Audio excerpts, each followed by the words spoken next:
Daniel to come on? I don't think we should. I feel like Dan has made his claim that he does not want to be here for some reason. So I give him about 20 minutes before he's like, all right, I'm jumping on. Wait, why doesn't Dan want to be here? Because he's programming, apparently. I don't believe that. He's probably Dan, let's be real. You just woke up. You haven't taken a shower. That's why you're not here. So we see how it is, Dan. You can admit it to us. Anyways, for all the Podcast Nation listeners, we're joined this week by Miss Shelley, Eddie, and no Daniel because Dan thinks he's too good for us. So, yeah. He's here. He's here, though. He's here, though. So for those who are watching on Blab or watching the replay, you'll see his comments. So if we make like references to Dan, we're not talking to like a ghost or making fun of him. He's actually responding to our sarcasm and our making fun of him. So you can at least have that enjoyment, Podcast Nation. But what episode is this, by the way, Eddie? 14? No, it's definitely not 14. And you're officially like that background person on radio stations today that's going to be the fact checker throughout the entire show. Why do you even ask me? So I never 16. Know. You're off by 2 episodes. Oh, my God. So, all right. Episode 16 of the podcast. This is going to be a fun one. So This is where the remix, this is where the bass drops. Welcome, Podcast Nation. Boom, boom, boom, boom. Kelly's like, what is happening? She missed that conversation. I need your coffee is what I need. I'm going to tell y'all, I'm going to tell you right now, I'm hot. I am hot this morning because I've this whole gun law stuff. Oh, do you want to start talking about that right now? Oh, I don't know if we should or not. Actually, is it me or is that the beginning of an Always Sunny Philadelphia episode? Like line for line, I'm hot for guns, just like for guns. That's like an episode, isn't it? Like literally line for line. Like, and then half the episode is like half the gang is for gun control, half of them's against, and halfway through the episode they switch sides.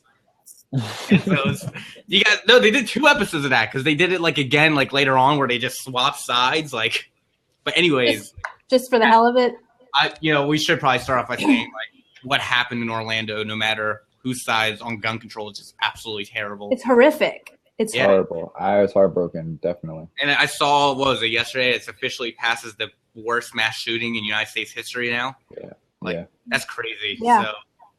Yeah, I hope you guys don't have friends or family in Orlando. I mean, or like know anyone. Obviously, it's terrible that there were a lot of victims, but hopefully no one close to home.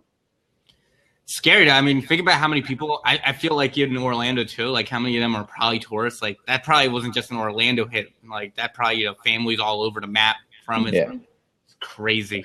Yeah, I thought about that. Just people going in doing normal things, going to a club. Like how many millions of us do that, and then even not knowing all the details, but playing them out in my mind. Like what happened in there? Like it's just I can't wrap my head around it. And I'm trying to find some answers, and no one's really giving me good, clear answers. So I just get more and more mad. I'm just fuming.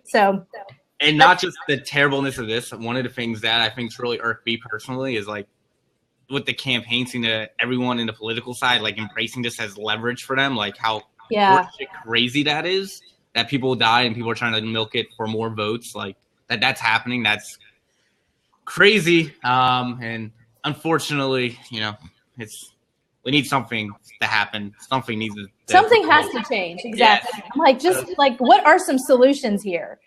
Like, why can't we figure this out? And everyone's either saying more guns or no guns, and that's all. Yeah, those aren't viable solutions at all. Yeah, exactly. Like, people have more guns, and then I think you can have just more of these, and you're gonna have more shoot-offs, and you have less guns, and you're gonna have lunatics with guns only, and then people with no guns. It's a damned you do, damned you don't situation where I think you need to like really look at this. Much smarter people than me have to look at it and figure out a solution. So, but anyways, let's jump in. Our condolences to all of that and our thoughts and prayers with everyone. Let's jump right in, though. Let's go on. Try to spin to a more positive note on the start of the Monday morning. So, Shelley, you were introduced by our friend Miss Christy Pitts, which is awesome. Yeah. So, before we get started, how do you know Christy? Out of curiosity, how did you guys meet? So I stalked her. I found her. With my startup, I'm obviously looking for investors and kind of in our space and connecting with as many people as possible. And I found that she was at South by Southwest when we were there. And she was at an investor gathering. And so she said, yeah, come on up and let's meet. And so I kind of went in and rolled into this investor group and found her, and we talked for a few minutes and are now Twitter buddies.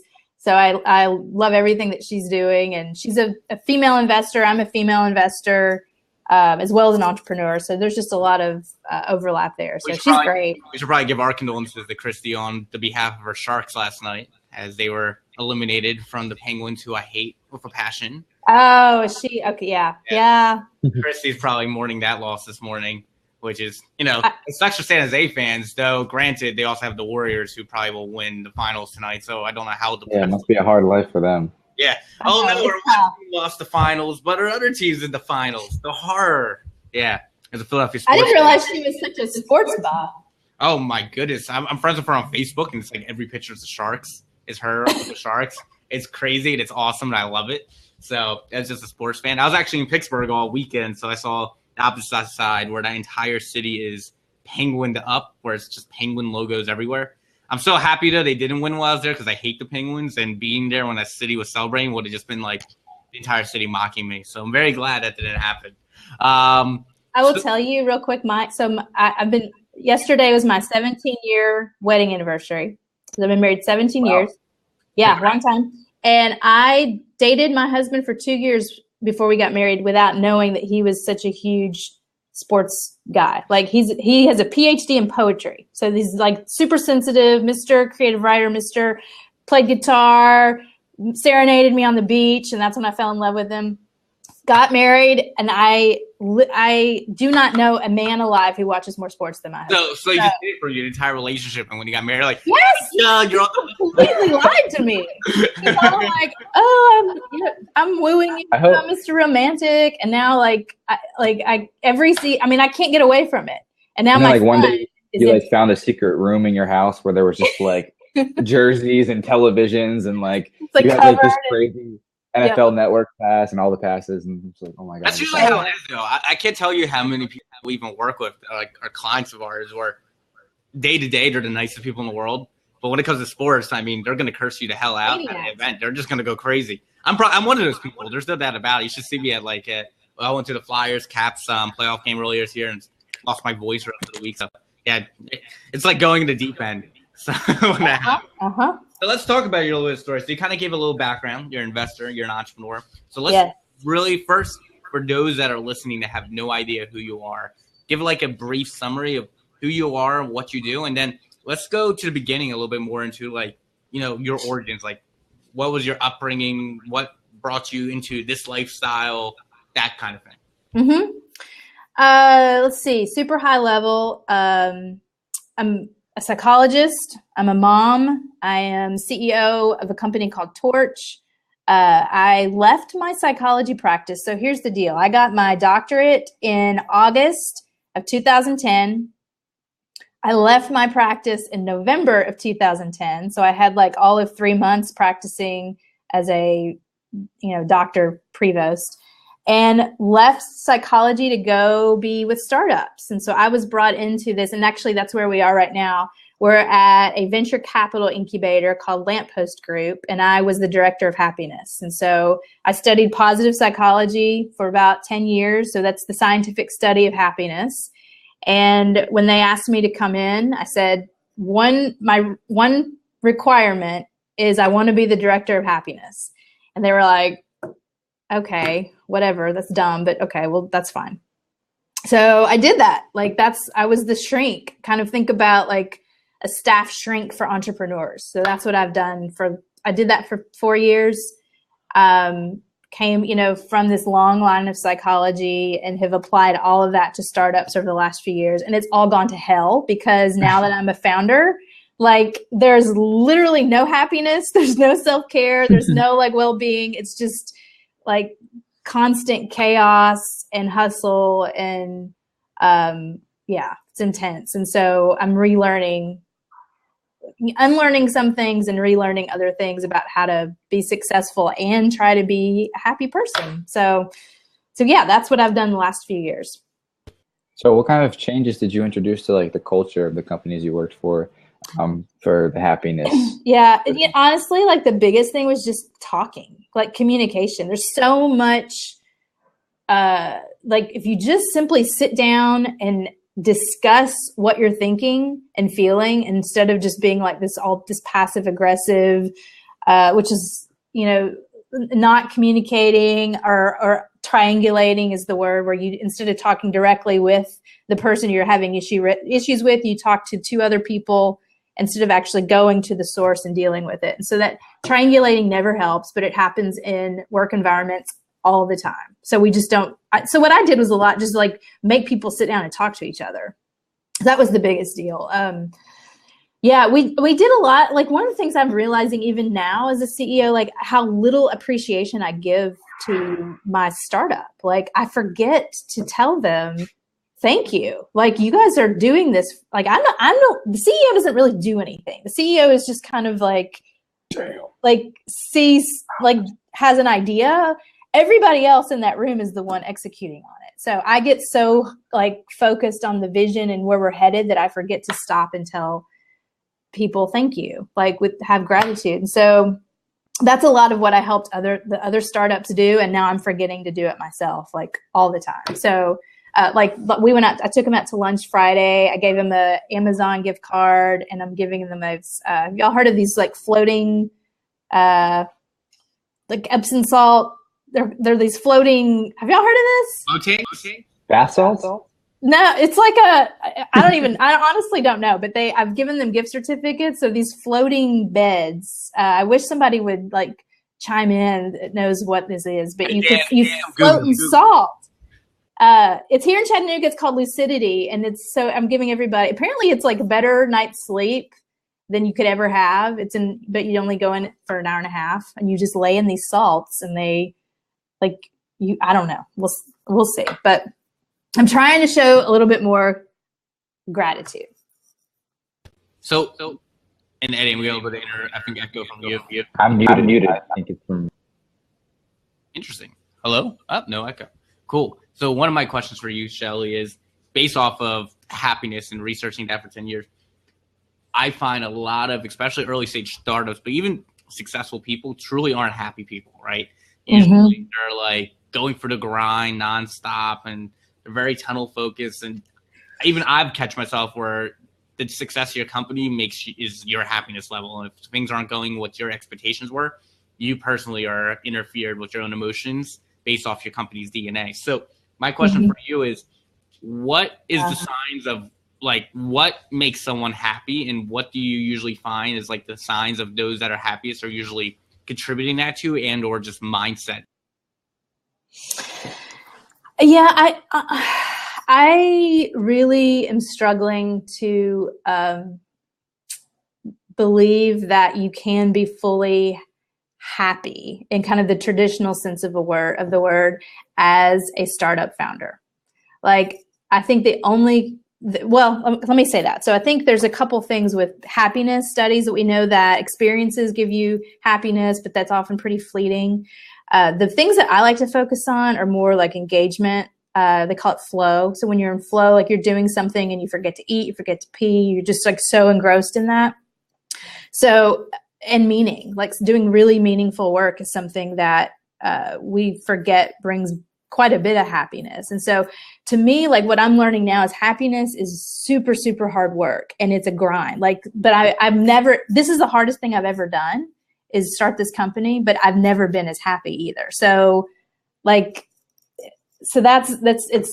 not the kind of classic definition of what we think of happiness. And so, because it's not fun, I'm not having fun all the time, but there is a meaning that's coming to when like thinking of birthing something that I really believe that needs to exist in the world. I kind of disagree. I mean, personally disagree with it. I think even though it might be frustrating and hard and a pain sometimes, I think that deep down it is fun.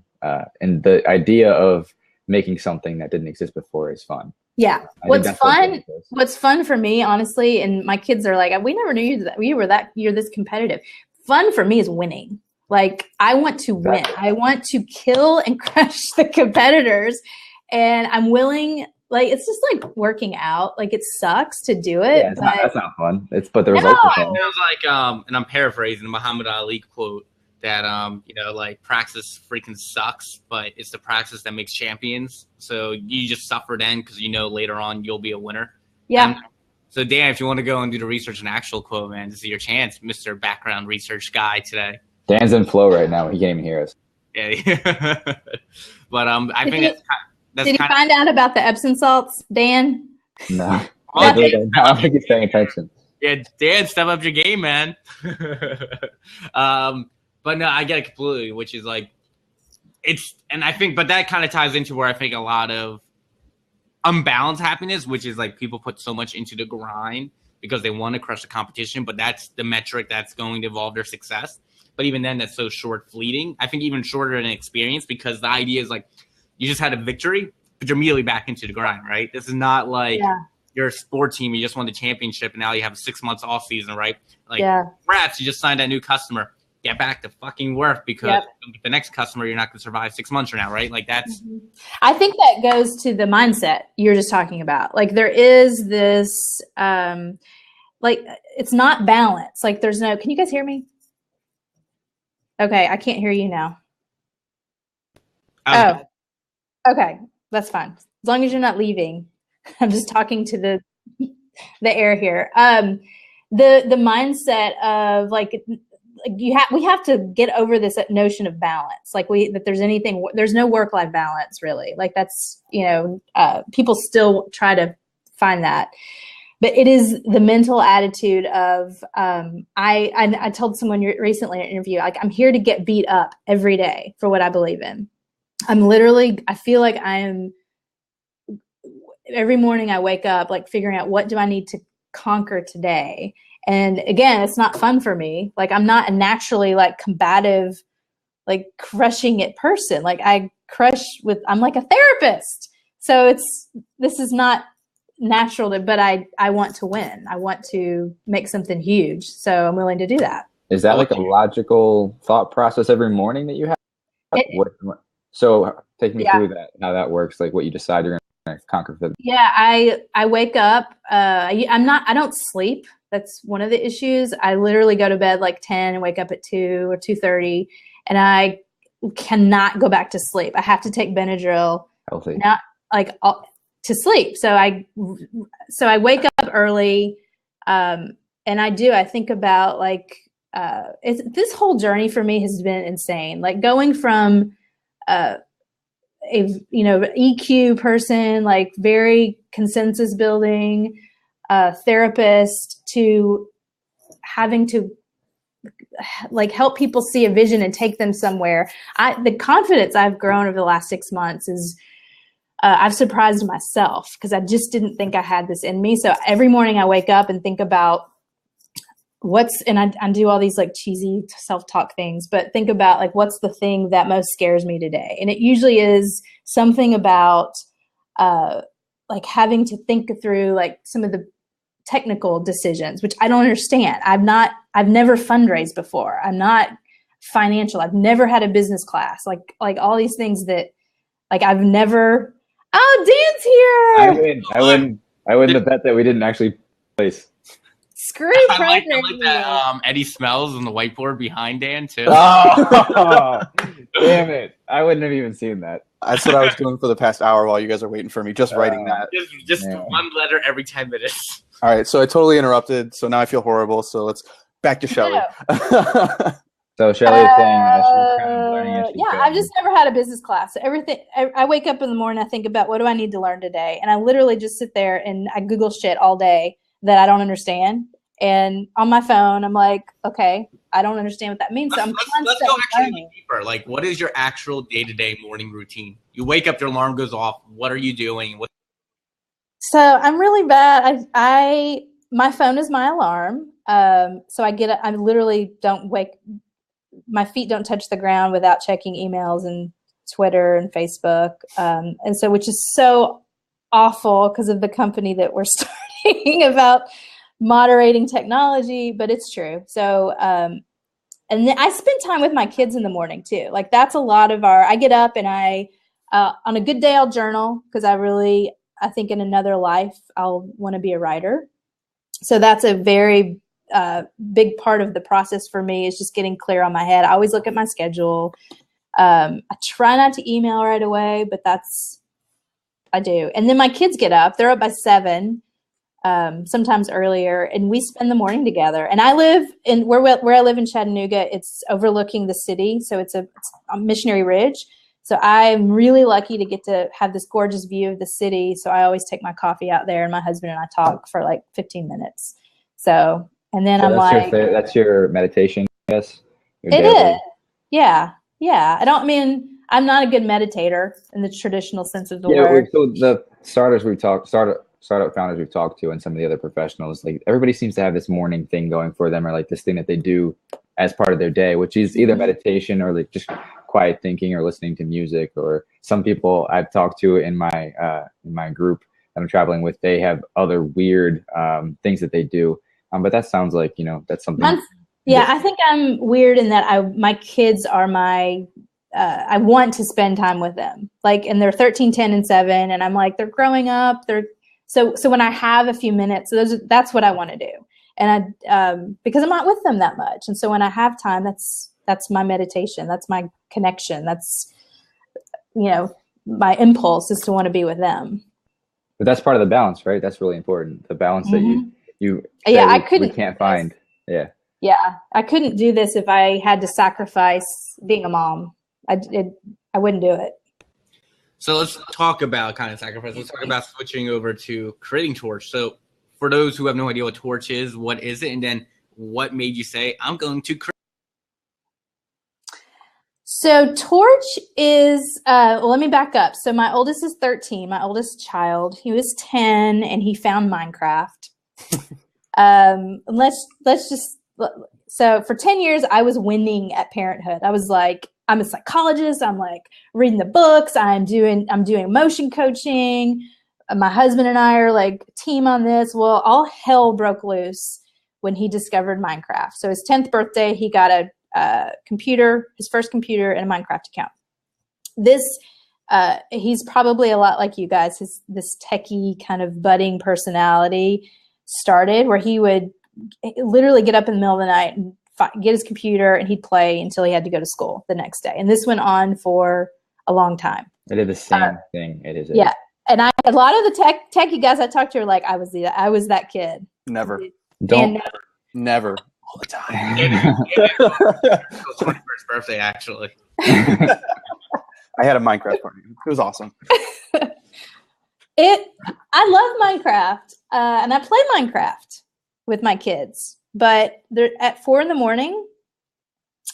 For 2 solid months, where it got bad. Like we thought he was sick. We're like, something's going wrong. Something's happening here. Well, no, nothing was wrong. He was just he found something he was passionate about, and I felt like I couldn't parent him in that. Like this computer has a lot of power. And I want to be a good parent. I want to engage with my kid. Like this for me has never been about spying or like controlling. Like I want to be a good parent with my kids and what he's doing with technology, and my other 2 kids as well. So Torch is a way to do that. Torch is a way to help people like me who are not, as you all clearly saw earlier, I'm not technically savvy at all. But I still want to be a good parent to my kid who is. So we're trying to bridge that gap. Like, how do we give parents some tools to help them understand and manage technology, but also, so the router is the way that we're doing that. It's the centralized, simple solution for parents to do all the things that we want to do online. I want to understand where they're going, like where are the sites they're gravitating toward? Is it computer programming? Are they playing games? Is it like shopping? So real high level analytics of what the data is, where your kids are going online. So what kind of data have you discovered, or what kind of control have you discovered is ideal? Because you don't want to crush any kind of explorative nature of your child, but where's the line drawn? So the line we drew is pretty high level, just high level categories. So we don't do anything very granular, and that's just a decision we made early on that, and there are a lot of solutions out there that go pretty darn granular. Like you can see text, you can see photos posted. Like I feel like that line is too far, because if you are needing that much control, then there's probably something else struggling in your relationship with your kid. There are totally things that I'm glad my parents didn't see me doing on the internet when I was a kid that obviously they could have ruined our relationship potentially, but didn't matter that I think it turned out all right. I mean, Eddie, what were you doing? I'm just saying there were texts. Listen, I spent hours on AOL Instant Messenger talking to girls. All right. So, the internet's a scary place. Need to know about. A was the ASL guy. No, it was not. No, it was not. I was not that guy. They were innocent times. Okay. Yeah. Yes. And they're still pretty innocent, right? Like, I think parents get freaked out. And that's the thing. Like, we're freaking out over stuff because we just don't understand it. If we just give parents a little bit of tools, like just a little bit of handles to help understand technology, chances are we will freak out less and let our kids do more. That's just our human nature is wired to freak out when we don't understand something. My big question for you is, as someone that's not technical, what did you do to get into building a technical product and a technical company? Like, what was your first move? Like, okay, I'm going to manipulate the router to do what I want to do. And what made you like, okay, well, the router solution, here's how I'm going to make that. Okay, well, yeah, I was all about bitching about the problem. So for 2 years ish, I would come into work and I would cry. And I was at this venture capital incubator. So right back here was my desk. I'd come in and I'd be so upset because I'd be up. And my husband and I unplugged the router every night. Like that's how we managed it in our house, which is insane. And I'd be like, I forgot to unplug the router last night. And I heard my son up and he was upstairs and I found him, 5 a.m. I'd get up to pee and he'd be on this computer. And so they're like, you've got to quit complaining about this. Like figure it. And I'm like, I don't know what to do. So my techie friends started configuring a router for me. They were like, here, just plug this in. And at that point we had tried lots of different things to help. And so it was not my idea. I had a bunch of techies who were telling me what to do. And then the idea was that people like me, most people don't have techies in their back pocket like I do. Like my friends don't have the ability to do this.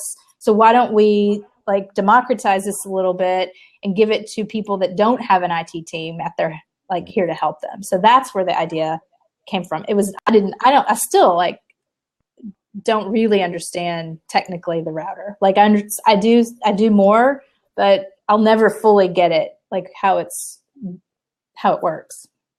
Right.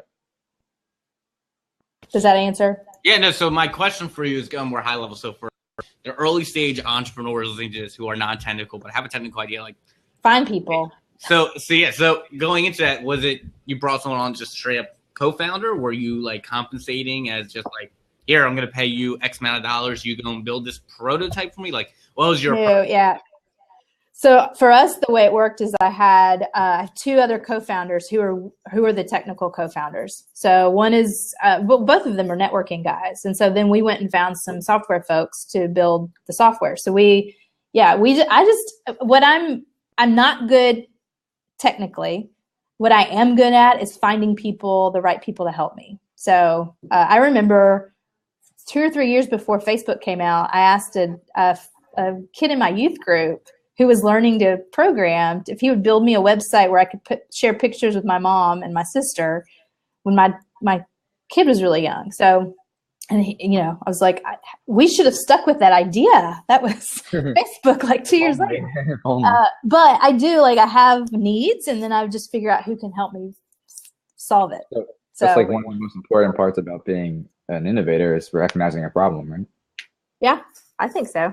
Yeah, I'm not the one that's going to actually do the work, but I will resourceful. Help me. So what's been the biggest obstacle so far for you as an early stage company, like growing this product, especially with the background you had where you worked at the incubator for X amount of years with your knowledge and being director of happiness, being a therapist? Like, what's been like the biggest obstacle so far to accounting for it? Oh, man. The biggest challenge that I have experienced, one is my own kind of mental blocks, my own limitations with not having had a business class. So I'm learning as I go. And that has been very chaotic and stressful. So so that's been the biggest thing. My co-founder left a few months ago, and that was a huge challenge, picking up the pieces from that and rallying the team and making people believe. Because we did Kickstarter and it was awesome, but it was not as awesome as we wanted it to be. Oh. And getting people to believe, to keep going, to raise money, to get people to keep building this was a huge challenge. And that took several months for me to feel like I'm the leader that can do this. So, and again, waking up every morning, you know what? I've never had a business class. Who the hell cares? I've got to go in there and figure this out. And I'm going to ask people to help me. And that's one thing I've asked a ton of people to help me. Some people that I'm not even paying who are jumping in and helping us move the ship forward. Have you felt like giving up at all? Oh, for sure. You're not an entrepreneur if you don't feel like that at least once every day. Yeah. I mean, yeah. I want to quit today. And that's the thing with my kids. Yeah, they're the ones, they are the ones, it's funny because they are the ones that keep me going, but they're the ones that also tempt me to want to stop. Because most 42-year-old women get to spend summers with, a lot more time with their kids than I do. So sometimes I'm like, screw this. This is just not worth it. I'm like, what am I doing? Why? My kids are growing up so fast and I'm at work and doing this all the time. So, yeah, so that's, but they're also the ones they're like, Mom, we're proud of you. Go in there and do it. You won that competition. My oldest son asked for 10% of the company recently. And I was it was his doing and caused this. So we were in a pitch competition last week and won $50,000. And I came home late that night and I went in and he was asleep and I kissed him. And I said, he said, how'd you do? I said, we won. How much did you win? I said, $50,000. Well, I went 10% of that. I was like, go back to sleep. He's like, so, oh my God, my kids are becoming self-aware. Yeah. And then he sent me an email the next day. He said, no, instead of 10%, just give me a new gaming computer. He's negotiating. So he said it That's high. not bad. Yeah. That high, also, Yeah. oh, it's nice. Tomorrow she's going to have a term sheet from him and you'll be like, how did you know how to do this? Yeah, probably. So one of my big questions for you is, do you personally have a mentor or someone that's actually you've been working with alongside or pick his or her brain? Or have you kind of been just winging it based off? Oh. Yeah. So yes, winging it. I think a psychologist, a woman, CEO of a tech company who's very non-techy, there's a lot of winging it that's going on here. But I have amazing mentors. So being here at Lamppost, starting it, I've got, there's hundreds of people here. So a lot of other startup founders, but the three guys that started Lamppost are my mentors, Ted and Barry and Alan. I could not do this without them. So when my co-founder left, they jumped in to help. They jumped in as operations, the finance, helping with fundraising. So, yeah, yes, a lot of mentors, but they're men. I have a lot of men mentors, which a lot of women say that their mentors are men. We dominate the industry, insane level. Yeah. Well, that actually, Noah brings to one of the topic points I definitely wanted to talk about.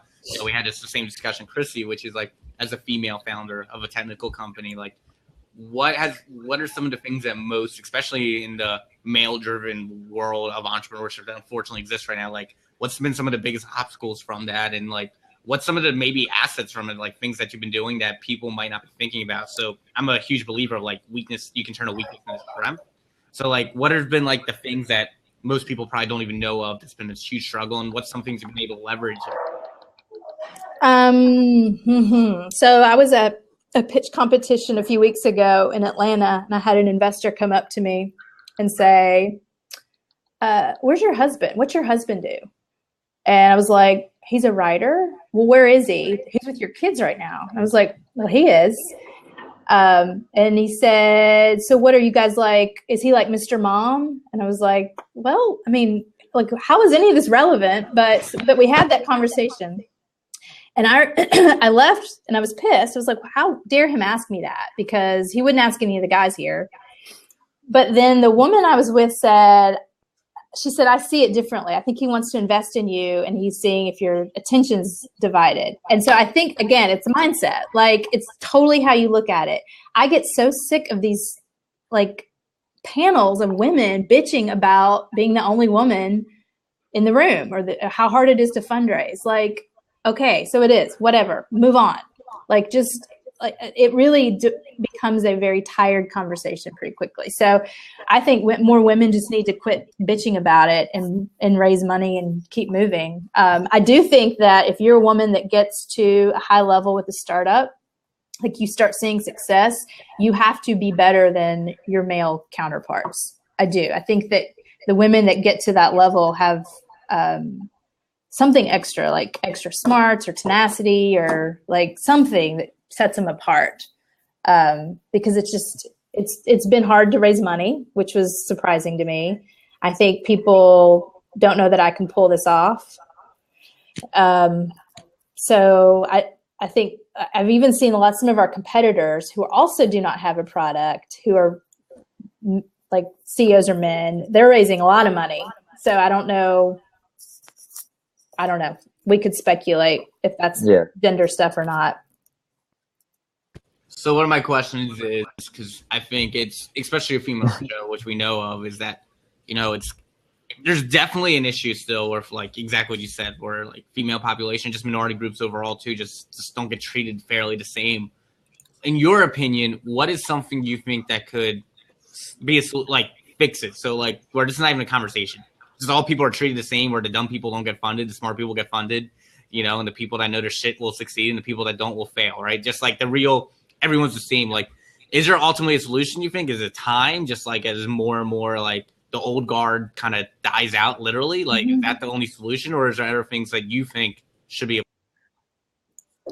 Yeah, I definitely think like the old ways of thinking, always have to die to make room for new ways of thinking. But I don't think it can be that unconscious. Like, I think we have to, especially women.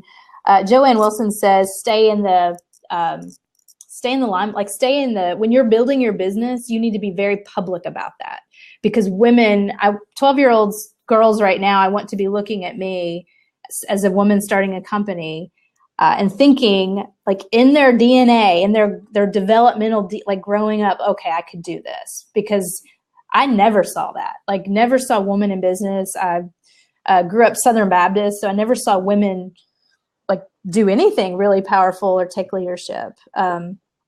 So yeah, I believe that there's an evolution that's happening, but we have to be very intentional and conscious about like funding women, talking to women, getting women exposed, getting them out there building companies, and staying in the public eye when they're doing that. It almost sounds to me like one of the solutions off of that is like almost media perception. So going back to before we were talking about gun control, like this political campaign has been pretty much media driven, right? Off those narratives, and literally most people consume their news and their content, celebrities, and just whatever off of a certain bias, right? Off of how the media portrays it. And it's not even just like traditional media. I mean, you read tech blogs, you're going to have as simple bias as one company is getting trashed constantly by media just because that newsstand doesn't like it, or vice versa. Like, not calling any names, like The Verge, for example, they're like the most Apple biased company you'll ever read in the entire world, right? And if you just read them, you would just think Apple's the greatest company ever existed in the history of mankind. But I mean, that's like, is part of it like, should almost like there be more like female orientated like media platforms out there, or more? I know there's been a lot more female conferences that's popped up in the last several years, which is awesome. Like, and just minorities overall, like, what is that, like a shorter term solution that can pay dividends that you think needs to be done? Yeah, I think you hit the nail on the head. I think it's a shorter term solution. So like the problem with unconscious bias is it's unconscious. Like we just simply don't understand what we are biased towards or against. And so like, I'm not a huge proponent of these like women's symposiums. I go and I'm on panels and I participate, but again, like I get tired of the talking, which is why I love what we've done with the Jump Fund so much, is because we're actually investing. I mean, we're putting money there. And I think like actually investing in women, helping them be public as they're building their company and talking and celebrating them, that is a better solution in my mind, because it's women need to be held responsible for the result. Like people do. Like, I don't care if you're a man or woman, you need to be held responsible for the result. But there is a reality that it is harder to raise capital as a woman. It just is. I think that paradigm is shifting based on the conversations we've had. I think it's the unconscious bias is actually shifting as well. And I think it's going to take a long time for it to be completely go away or change. Because I mean, it's going to take generations. It's going to take people like you to, you know, stand there and be role models for the younger generations that will grow up and have seen, you know, powerful women and then not even think twice about it. I think so. So I'll tell you a quick story. My daughter, who's 7, so we have a pool in our backyard with a little like bar area. Like, she's turned that into a shop. And she said, Mom, when we first opened our pool up last month, she said, I want to clean out that area and we're going to go to the store and I'm going to sell stuff to people that come to our pool. No one comes to our pool, but she wants to sell stuff and I'm like, so we went and we bought a bunch of like, you know, concession stand type of stuff, but she gets out there and has cleaned it up and she's open. It's called Lemons. Her name is Lennon. So it's Lemon. So she like this, I believe if she just didn't see me get up and go to work every day and start this company and like talk about it the way I talk about it, like, I don't know that would have crossed her mind. So it is women like me doing what we're doing, but also I think exposing that to the 7-year-olds and the 10-year-olds today. So yeah. And you know what's funny is like Gary Vee has that one video where he talks about like your environment doesn't matter or whatever. Like, doesn't matter about your future, your life, but it totally does. I mean, if you don't grow up surrounded by those ideas and norms, then you're not going to think to do those things, right? So that's one of the biggest things I've ever disagreed with him on ever. Like, because for example, with the Big Brother Big Sister program, I deal with a lot of inner city school kids who didn't even know it's an option. Like, if you're in an environment where you even know entrepreneurship's a real thing, like people can do it, you're not going to grow up even thinking that's possible. Exactly. Right? And without those role models, who's going to tell you that these are options? Yeah, I mean, that's exactly why Big Brother Big Sisters, why we do the program. It's like put mentors with them and show them there's a different way on how to approach life. And these are the things you can do. But no, so I 100% agree, which is it is an environment that shapes you to an extent. I mean, it's also then the people later on, but you need an environment early on to teach you here's how the world actually works. Because if you believe the world works a certain way, you don't need to surround yourself with those type of people later on in life anyway. So if you know the world's a little bit bigger than it actually is, or you can make more of a dent, you're also going to seek out those type of people later on in life. So I'm a huge believer you are the result of your like early influences in early culture. And like I said, you can break out of it, but like you hear the success stories, like the person that breaks out of like a poverty country to somewhere else, they still grew up understanding there was that something else, right? You know, if they have that closed mind that you don't know that doesn't exist, and it's like asking yourself, think of a new color in your head right now. You just can't do it. Right. The same. I think there's multiple paths to that place. You know, I was the kid, again, I've told you, grew up Southern Baptist, had a very traditional upbringing. My parents are very traditional, had a great upbringing, but I was always the kid who was questioning, like, why is it that? And I think I needed something to react to. Like, that was my upbringing. Like, I needed something to respond to or knock up against as I was growing up to become the person that I'm supposed to be. And so, but again, it's context. It's all how we're raised, I guess. So going back to Torch, where's Torch right now, and what is the long-term roadmap of where Torch is? So Torch, we are very, very, very close to shipping. Finally, it's been a long time getting here. We launched back in October with Kickstarter. So we're actually looking at traveling to Taiwan, which is where we're manufacturing here in the next couple weeks. So that's happening very soon. We're looking at mobile solutions. And so right now it's just in the home, but looking at mobile, extending all of that, the solutions to a mobile solution. What's really cool, I think I'm most excited about is what we're going to be able to do with the data. So just education is really important to me. My kids, they struggle. It's a lot of the Minecraft exploration created some issues in public school, and I got very passionate about boys learning and how we don't create learning environments conducive to how a lot of boys learn. And so we've had to.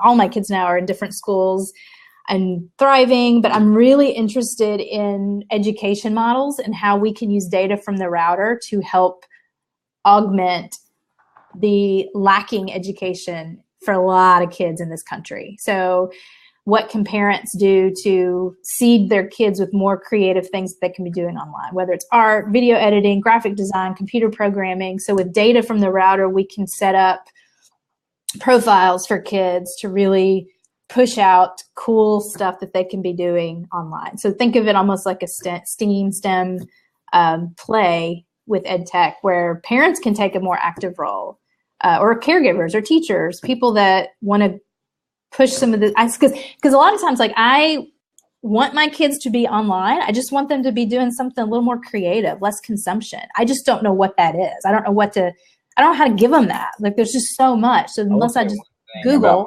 Minecraft is that I think Minecraft is much more creative than what I was playing when I was your son's age. Like, I was just playing mindless shooting games and stuff like that, RPGs and stuff. But Minecraft is, like, from what I've seen, because I've never actually played it, it's a lot of building and a lot of creating. Yeah, they're all these little architects is really what they are. I really like what you said, Shelley, actually, about the not consuming as much. So I actually even go back to, like, educational. It's all just consumption. Here's some stuff to memorize, put it on a test, do it. And it's never like critically thinking, why am I doing this? How do I do this? How do I solve a problem? What problem am I solving? I absolutely love that point. That's really well said. I also agree, which is the mentality of, like, one solution at school is not going to fit every kid. So better, like, so each student can go into an environment they're going to mostly thrive in. So the more analog thinkers, the more critical thinkers, the more digital thinkers, the more creatives, the more financially driven, the more, like, if you can understand that and, like, do that, imagine, like, the dropout rate would decrease significantly in the country, more success, more intelligent people, more people exploring their passions.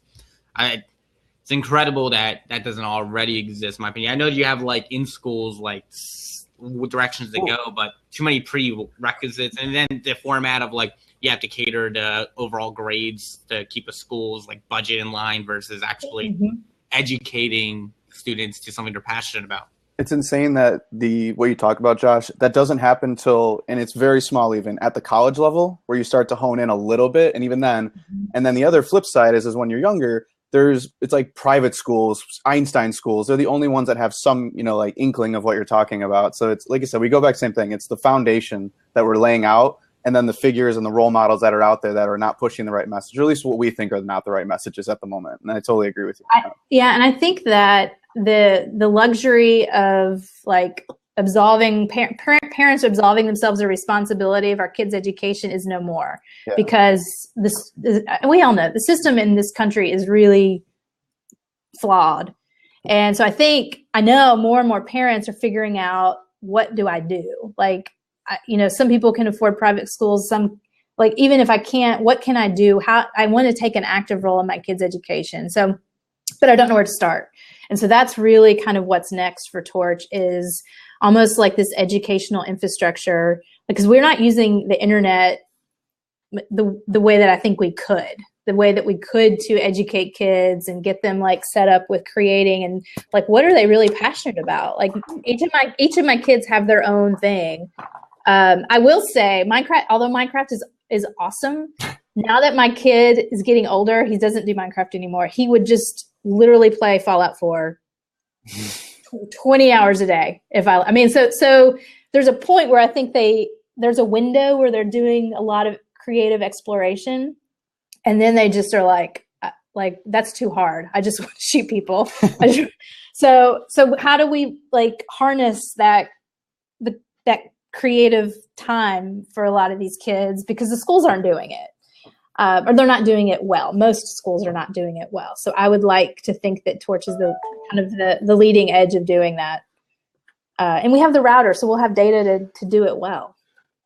I used to work at a big data company before my startup, so I'm all in for the big data push. It's insane what you can learn from it. My thing, I said, we share our cars, we share our couches, we share our houses. Like, why are we not sharing data in a way that we can really understand habits, trends, cool stuff, creativity, all the things that like as a parent, I want to be able to help my kids find more and more. I think I'm really excited. So just like you said with Torch, is stuff like Torch, and over the next 10 years, technology companies that can take data and then turn that into something relevant to whether it's educational or, I don't know, whatever industry or vertical we're talking about. That's some of the most exciting stuff for me that I want to see with tech. It's going to be interesting, how the landscape's going to change over these next few years. The most exciting thing is making it friendly for the not techies. That's what's really cool about Torch, because you have this data is there. She could get this information about her kids if she wanted to some way that's not going to be easy to do. So this is cool. I just Google it. That's not good. Well, that's the interesting thing too, is like, there's multiple levels, right? There's what Torch may be doing, and then the way that Torch works based on what you learn. But then there's the other side, is what if it's someone like a parent wants to step in and then it's like, I want access to what's going on so I can learn, and then I can be doing other things based on what you guys are learning. And then it becomes this cohesive effort between, say, the parents and the technology, helping push forward whatever you're driving someone or your children or whatever it is towards.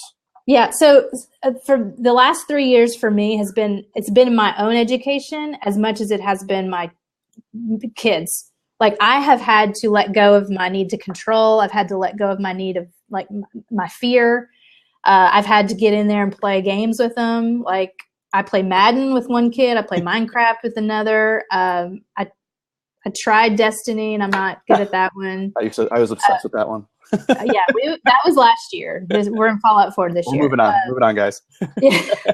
So I think it's been as much my own like parenting journey and my education with technology as anything. Like, that's ultimately what Torch is about. We're helping educate parents about technology. So educating parents about technology, I think that's one of the end of the day, how I digest your company more than anything else is you offer the product, but the reality is you're an education company that just happens to offer a product as what you're selling. So how are you going to break that barrier early on with parents, which is like educating them on why they need Torch and how to leverage Torch and how to use it? Because I think that's going to be the biggest barrier for a company like yours and what your mission. Yeah. So right now we're meeting parents where they are, where we're helping them block and tackle. We don't even know what to ask for a lot of times. I know that I want to get my kids offline in the middle of the day so they'll go outside and play, and I like to keep them off porn. So I want a pause button and a porn button. So we're going to give parents that. Like, here's a solution for you to block and tackle. Once I simmered down a little bit, I was more open to the benefits of technology and letting my kids explore it more and more. But when it's not user friendly, I just freaked out. Like, I didn't understand it, and I'm going to clamp it down. So we're meeting where they're at. And there's a lot of startups that are doing this. They're giving, parental controls 2.0, I would call it. So, but that's for us, that's like first base. We've got a whole lot more that we're going to be doing and introducing to parents. And it's as much of a brand play and a marketing play as anything else. Because again, like all this, there's solutions out there, but they never found me. I've never used them. They were not very good marketing. We'll just put it that way. I think if we can meet those usability, block and tackle, and market the best, then that's a pretty good start for us. And so far, so good. I mean, we're in the market, pre-ordering right now, and I think as on par with a lot of the other startups that are trying to, get further in this space. So you said you're shipping this week, right? No, 2 months. 2 months. So Yeah. just a quick question. You're talking about kind of where you guys are at and where you want to go.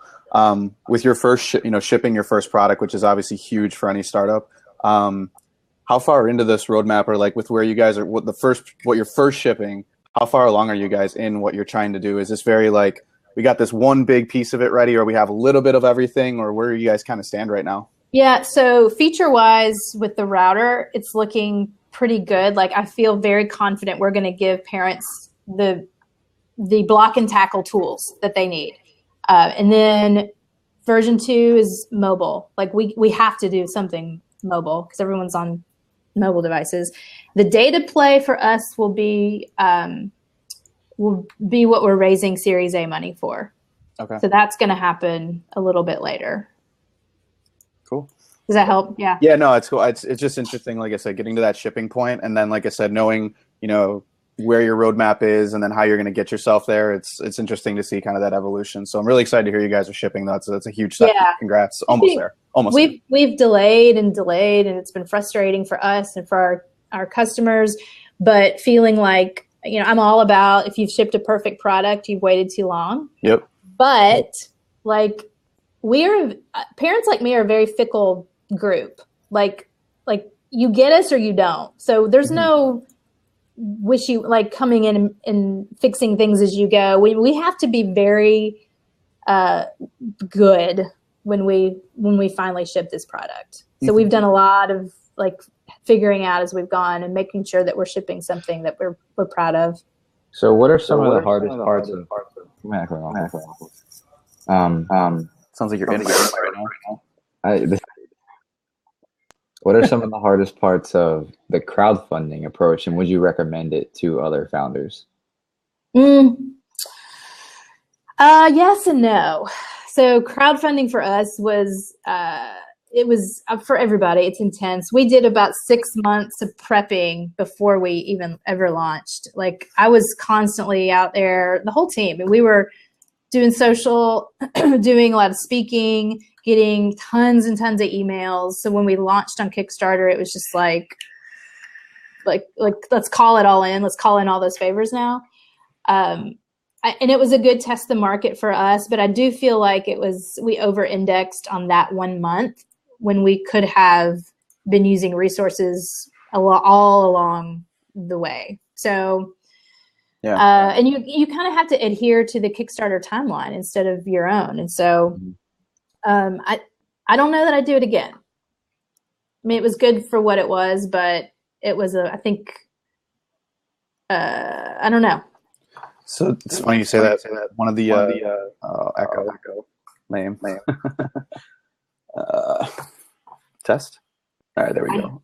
One of the startups that at the same co-working space that I'm at, great guy, but definitely not heavily funded, has enough money to get himself going, and he did the Kickstarter route, and all his time and energy went into the Kickstarter, and basically a lot of the money did, and then the product fell apart at the wayside at the time when they were trying to raise. So, I feel like you'd probably agree, it's one of those, where's my energy best spent? What are the low-hanging fruits? What are the long-term stuff? What's the short-term? And really thinking through those strategically, because like you said, that could be easily, product time or even purely sales or more fundraising. There's a lot of things that you have to think about as you, exert your energy on different areas of your company.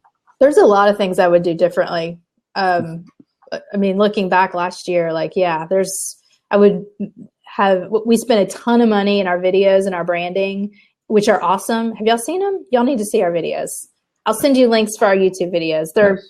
We'll include on the show notes for everyone watching. Do what? We'll include on the show notes for everyone. Okay, perfect. Yeah, they're really, really awesome. But they were a lot of money that I think had we done it over, might be better used in direct revenue. But we have a brand now. I was going to say, can you confidently say that after having them pretty well, and then the brand? No, I can't confidently say that. Okay, so that's. I mean, you can, I guess, hypothesize, but yeah, maybe just 1 or 2 videos. We did 4. We did lots of cut downs, and but here's what I can say. I don't think we have gotten as much runway out of those videos as we will. I think they're not quite being exploited. So what's the alternative? What would you do instead, maybe, with that money? I probably would have used it. So what we've done since, like in the last few months, is like really targeted social media and marketing and email retargeting, which is kind of your classic playbook, but it's working for us. And so I think I would have gone in and done some more directed Facebook posts. Our market's on Facebook primarily. 40-year-old parents are, they're on Facebook. They're on Pinterest. Some Instagram did really well for us. So I would have been more targeted with that ad spend, and then probably would have seen a lot more in revenue. I just don't know that a startup that's just launching has the luxury of spending a lot of money on brand. But then again, I mean, I think that's part of the reason why we're ahead of a lot of competitors too, because we've got this badass brand that resonates with parents. So yeah, So where'd the name come from?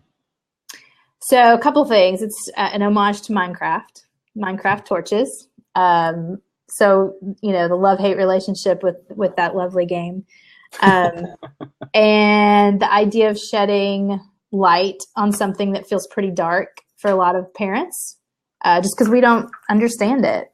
So we think of this internet as this like big black box that we have no parenting power in, and it just doesn't have to be that way. And I'm living proof of that.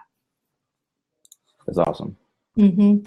So what motivates you? Like when it's all said and done, what do you want your legacy to be? Girl power is what I want my legacy to be. I am trying to figure that out.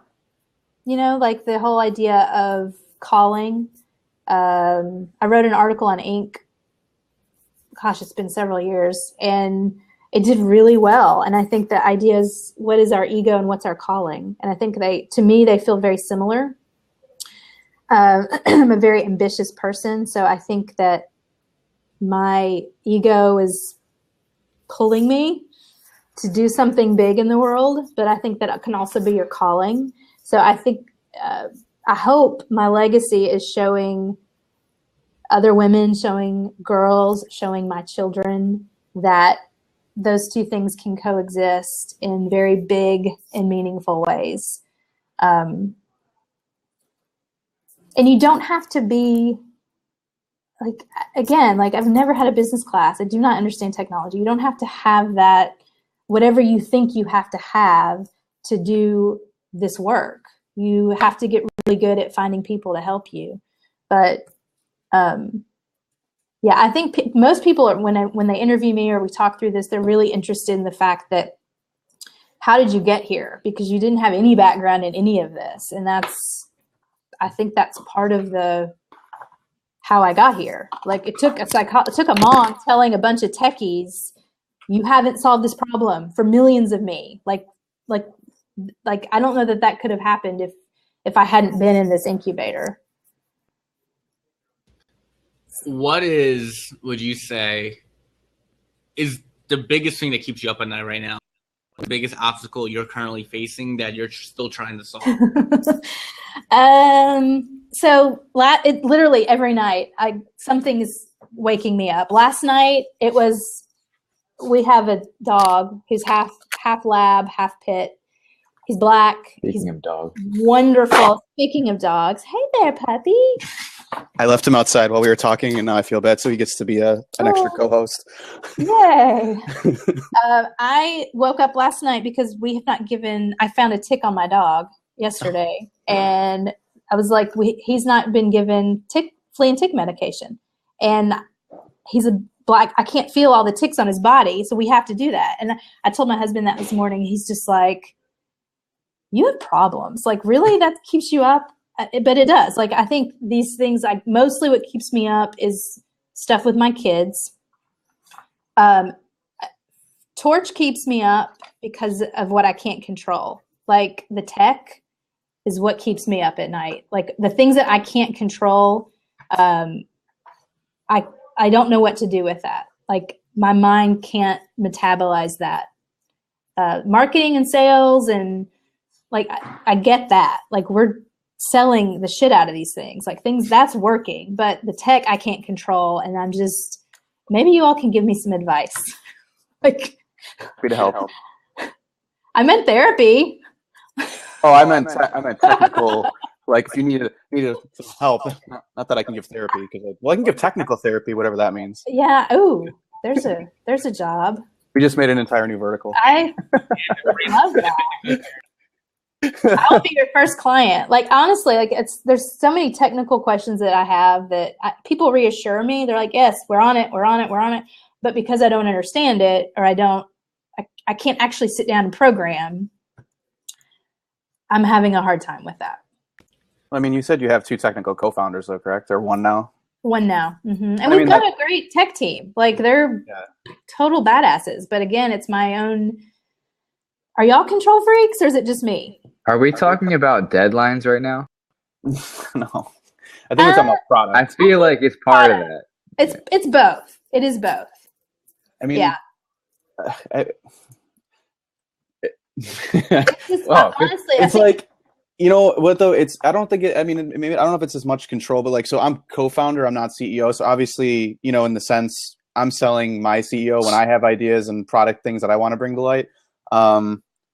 Obviously you want to have that control, but I don't know, you know, I mean, it's kind of like a give and take always, right? You know, that's the reason you bring in people that have expertise that you don't, or potentially someone that's supposed to balance you out. You know, I mean, that's why they're there. And obviously you get your idea out there, you float it out there. And if, you know, you have the thought process and the critical thinking behind it, then sure, you should take the control. But if there's someone else more strongly expertised on it, then, you know, it makes sense to be like, okay, how can I leverage this person to kind of bring to light now my vision or whatever it is I'm trying to do? Then it becomes a matter of trust. And it sounds like that's the thing that you're battling. Oh, you are a therapist. Yeah,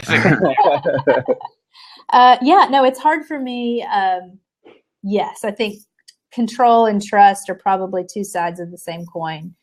Yeah, I have no reason not to trust. It's just, again, it's if I don't understand it, then I have a hard time backing away from it. And I talked with a mentor of mine who he was at Techstars London for years, and he's here in Chattanooga helping this summer. He said, I'm shouldering too much. He's like, you've got to that's why you're not sleeping. I'm like, well, no duh. Like, yeah. So like, that's the issue. Like, I'm just taking on too much and things that I don't have any business taking on, because there's people way better than me that are working on it, but I just can't shed it. So it's funny. I had this conversation yesterday with a friend about personality traits and whether or not we can change them, other than like change them internally and without the help of external forces, like a traumatic experience or something like that. Right. And if you're constantly, you know, worrying about things that are out of your control, that's part of your personality, and that may not be something that you can necessarily change, but you might be able to learn to cope with. But just, I disagreed. He thought that you can change anything about yourself, and I disagree with that. I don't think there are things about you that are kind of ingrained that you can't necessarily change. You can maybe control to a certain extent, but you can't change. Yeah. Shelley, any chance Myers-Briggs? Do you know your personality type? Any? ENFP. ENFP. Okay. Extroverted. Intuitive. Okay. Intuitive, and then feeling and perceiving. Interesting. Okay, cool. I am a ISTJ. Oh, so you're the exact opposite. We are very opposites. But no, just going back to what you said, you know, I mean, it's true. You know, changing is incredibly hard. I don't think you can change everything, but I definitely think you can transition. I do my personality test every 3 months unless I'm feeling bad and I want to see what's going on. But I've slowly watched the percentages and the way that I answer questions, as long as I'm honest, start to change in certain effects. Like, so I'm a really hard J. I'm OCD, structured, organized.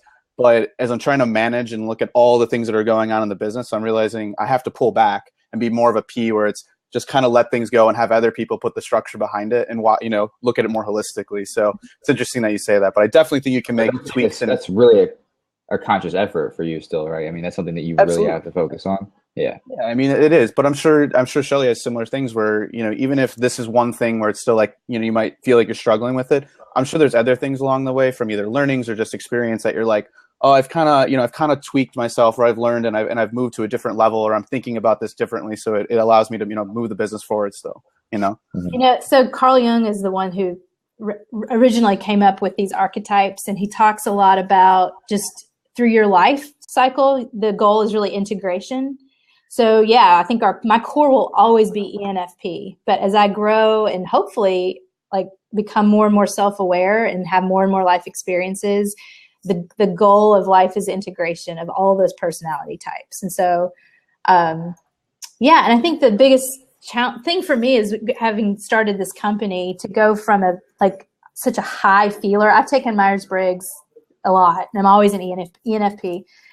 And I'm highly emotional, but, and I'm a pleaser. So to have that kind of be a very core part of my personality, and now having to be a hard ass and like very direct. Very, very different TNF. Yeah. Right? Yeah. Like it's just, I'm becoming this, like, I do feel like there's this part of me that's being integrated into my core personality that for whatever reason throughout my life, I didn't have, so I never needed to be a hard ass or super direct or kind of a bitch about things. But I do have to be a little bit that, at least more decisive and more like hard. And so I don't think I'm changing, but I think that I'm becoming more whole, I guess. Actually, I shared the link for anybody that's listening. It's 16personalities.com. Highly advise you guys check it out. I've definitely taken this before. I can't remember what my results are, but I'm going to do it again. It's really interesting. And like I said, Eddie and Josh, what are you guys? I think I'm closer to you, to your personality than Dan's, but I'll take it and let you know. Okay, I'd love to know. He's a user experience designer, so I feel like you guys probably have some similarities. Josh, I'm curious to see. I know both these guys are definitely I remember E's. there being an E and an N in mine. So you're definitely E's. No doubt you guys, you're not introverts for sure. Yeah, I'm definitely an extrovert. And we had this conversation in my group this week too, more than once. I'm definitely an extrovert. I get energized off of the energy of other people. So yeah, I'm weird. I'm an introvert, but I'm outgoing, so I'm always in weird contrast. Yeah, and I'm an E. I'm always been an E, but I think the older I get, the more I am. Like I crave, like I don't like parties anymore. I crave being at home. That's my happy place. Like so it's weird. Yeah, how that evolves, I guess. Cool. So what can Pawdcast Nation do for you? What can our listeners help you with? How can they reach you? Give us all. Buy a torch. Tell all your parent friends. And again, like the router is our first product. Like we have a bigger play going on here, a bigger brand play. Yeah, I think that's the main thing. I want people talking about how do we engage parents more and more in this conversation that's happening with kids and technology. Like, let's evolve the conversation. Let's get beyond just screen time, protecting our kids. Like, all that's great, but let's start evolving this conversation a little bit. So you can find us, obviously, our website, mytorch.com, Facebook, Twitter. We're kind of all over the social sphere. This has been great. I feel like I didn't get to know you guys, though. Yeah, that's kind of how the episodes go. We get little bits of us here and there. If you watch like a earlier, you'll watch that or 15 episodes, you'll be able to disconnect us, and you'll have 15 episodes worth of little content. So where are you? Do you guys all work together? Or you just do this podcast together? Well, Josh and I work together. We're both remote. Well, I'm remote, I guess. Dan is a friend that we just do the podcast. Dan kind of like leashed onto the podcast. He wasn't really good at it. I knew Josh before I knew Eddie. Dan, Thrones to get on the show. Like every time you took. Dan is trying to overtake me. I don't know what he's thinking. Well, you left for Prague, so you're done. It's over. The coup is good. We're good now. It's funny. Josh and I met through Startup World Facebook Land, and then eventually met at Startup Grind in San Fran 2 years ago. Facebook Land. Yeah, well, that's the thing. I've got all these friends on Facebook, and they're not real life friends. And then I actually got Josh. So you and I were friends on Facebook too, before we actually met. So we were virtual friends. Yeah, now we're real life friendsies. Speaking of right now, Eddie, you want to show all the video people your view right now at your bedroom window? Oh, we weren't recording earlier when I did that. Yeah, we weren't. That was just me and you. Here, this is the view from my bedroom window / office right now. Yeah, that's pretty cool. And Josh, and I can I love how his internet's better now that he's in Prague versus in Jersey. The internet here is crazy. I have like crazy download speeds. Everything's good for me. They were like, oh yeah, when you go travel to like South America, the internet's not going to be that good. I'm like, well, come to New Jersey where I live, and the internet's not that good. So you guys need to come to Chattanooga. Come visit. We have really, really fast internet. That's one of our claims to fame, the gig city. Jealous. Also, Shelley, anything we didn't bring up that you want to talk about that you're like, hey, this is definitely a topic? No, I mean, we covered it. Like, yeah, I think we covered We are very thorough here at the podcast, so. You guys are awesome. This is super fun. We'll have to have you back on once you I didn't cry. No, you didn't. Usually I start talking about my kids and it's all over. It's okay. Eddie cries all that the time. Don't worry about it. Eddie usually covers it back. Eddie cried when I didn't come that on. up. And we're still recording, so everyone knows about you crying all the time now. There's nothing to be ashamed of, Eddie. Nothing. Eddie, express your emotions. That's right. Eddie, you can say the goodbye. Eddie, what's your tearful goodbye to all listeners? I'll let you end the show. I don't cry that often. Goodbye. Sure. All right, Podcast Nation. You've been listening to episode 16 of the podcast. Thank you, and stay tuned for another episode next week. While Eddie does, I don't know what Eddie's doing. Everyone's doing like, if you're on video right now, it's like all this weird dancing. I like how there's going to be people listening to this on SoundCloud and have no idea what I'm doing with my hands in my head. That's okay. Eddie, what are you doing?